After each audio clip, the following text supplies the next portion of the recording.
Good morning, ladies. It is day 6 of the Morning Miracles Challenge. That means we got over the first half. I'm so proud of you. You've done so well. I love seeing your reflections.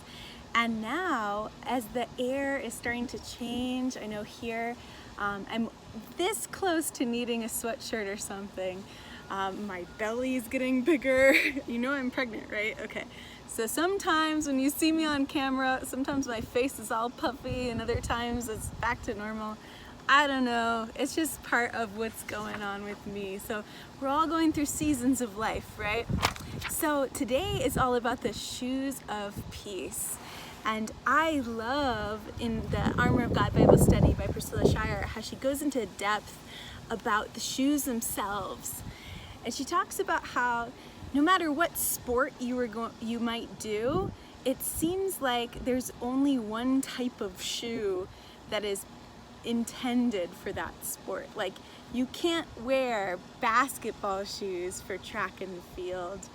You can't wear ballerina slippers if you're gonna dance jazz style, you know? So your footwear, if you're gonna be intentional about something, is very important.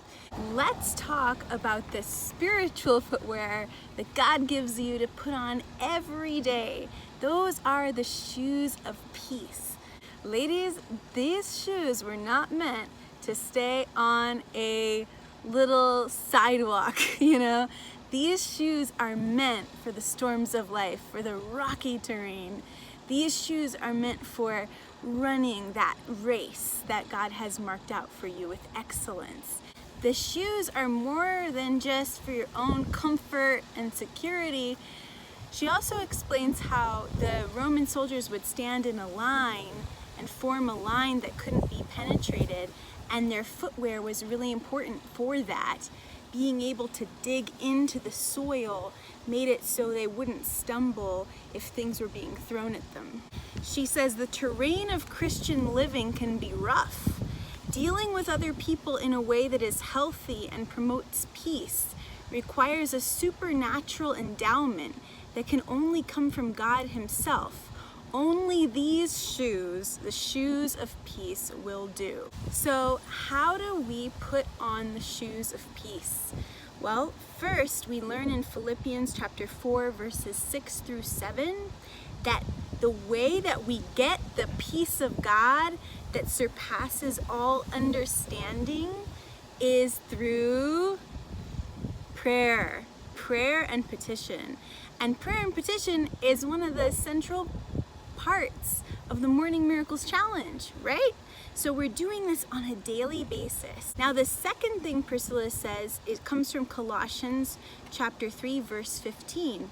And that verse says, "Let the peace of Christ rule in your hearts, since as members of one body, you were called to peace, and be thankful." Is anyone noticing a pattern here? So there's thankfulness involved, thankfulness. So I don't think that I made this clear in the past about prayer, but if you're not praying with thanksgiving, there's an essential piece missing. So praying with thanksgiving means, well, for me at least, I open with thanks to the Lord. And yesterday we talked about being thankful for things like the flowing water. A lot of you caught on to that really well, you know, drinkable water from the spout. But we haven't talked about it yet in context of prayer. So are your prayers infused with thanks? Then the last one, she says, that we need to think about to get that anchoring and guiding peace of God, your divine gift. She says Isaiah chapter 26, verses 3 through 4.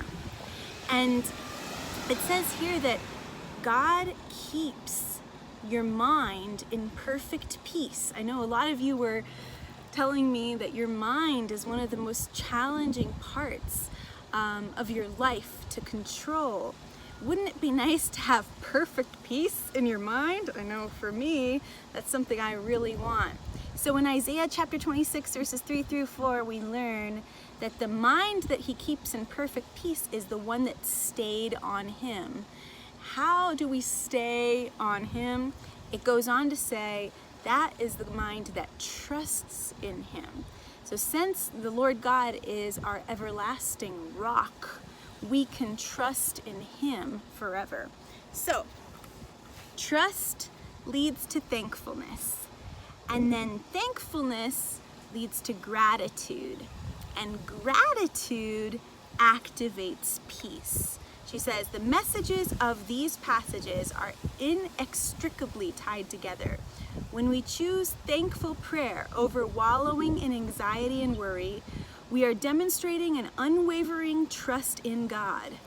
Prayer should be shrouded in gratitude and expressing a firm faith, concentrating on him instead of being absorbed by our circumstances tells the Lord that we believe he is able to override and overcome even the most difficult issues.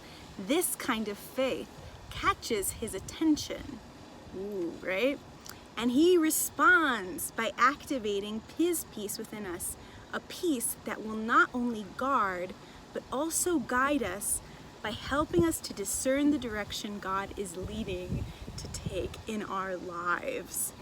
Okay, so today's prompt question, I know I took a lot of time for that, but I think it's so rich, it's so good, right? So I'm asking that you do something pretty challenging here, that you take that thing that's causing you so much difficulty, you look at it, and in the face of it, you give praise to God. Say something, tell us something that you can be grateful to God for in that area. And remember, three things for which you can be grateful to God despite whatever difficulty you're currently facing.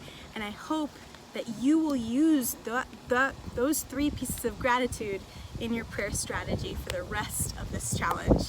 Thank you, ladies, for joining me. I will see you next time for day 7.